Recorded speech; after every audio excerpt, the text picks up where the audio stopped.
9 experienced hikers, a remote pass in the Ural Mountains. When rescuers finally reached the site, they didn't find a base camp. They found a scene of inexplicable terror. A tent sliced from the inside, footprints leading into the snow without shoes, and a mystery that has haunted experts for over 60 years. Welcome to the Dark Archives. Today we go deep into the Dyatlov Pass Incident. They were young, fit, and experienced. They headed into the mountains in February 1959. 9 students led by Igor Dyatlov, engineering minds with expedition discipline. Their names now etched in history: Dyatlov, Doroshenko, Krivonischenko, Zina Kolmogorova, Rustem Slobodin, Lyudmila Dubinina, Thibaut Brignol, Kolovatov, and Semyon Zolotaryov. Their route, north to the Ural foothills, then into wilderness few ever see in winter.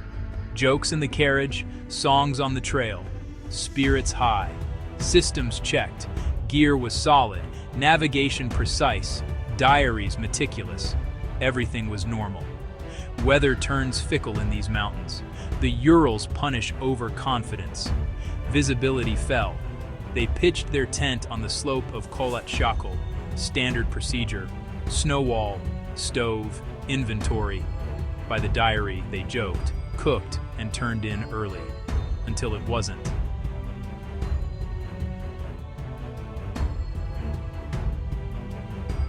Something happened in that tent.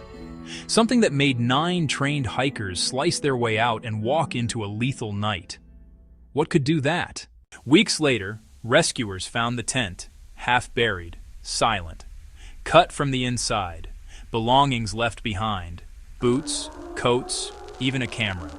Footprints, barefoot, socked, some with a single boot. At a cedar tree, 2 bodies, Doroshenko and Krivonischenko. They tried to build a fire, with little clothing. Branches snapped high up. Did they climb to look for the tent?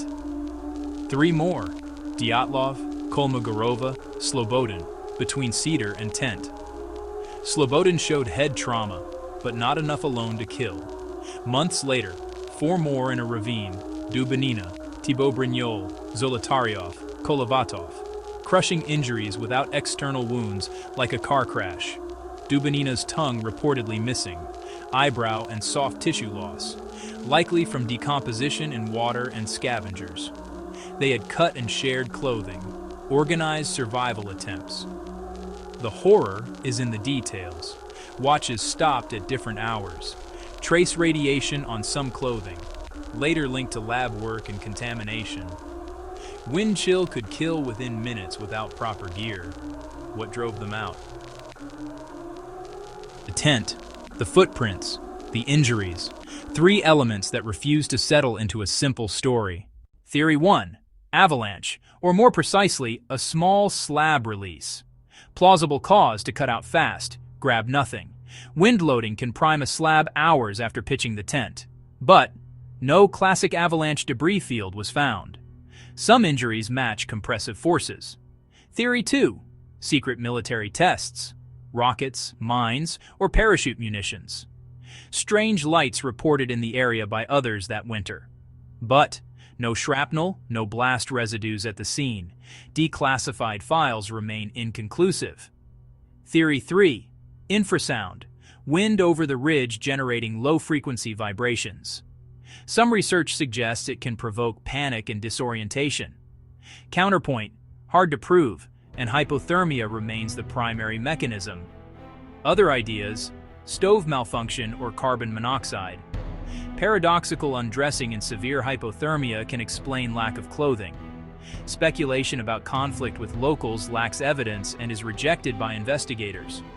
Recent modeling supports a small, delayed slab avalanche as plausible. The facts: tent cut, tracks orderly, injuries mixed. Each theory explains something and fails at something else. Even with new science, there are edges that refuse to smooth out. The tracks left in an orderly line suggest no chaotic stampede. Some barefoot, some in socks, one with a single boot. Wind preserved sections, enough to read direction and pace. Crush injuries without external trauma point to heavy pressure over time. Head injuries varied, some survivable, some not. A collapsed snow bridge into the ravine could explain severe trauma. Darkness, katabatic wind, and 30°C conditions erase options quickly. Minutes without proper gear become deadly. The fire couldn't win against wind and wet wood. Diaries end without warning, no hint of fear. Photographs capture routine, not panic. The case closed, reopened, and remains contested. Patterns emerge, and then break. The final night resists certainty.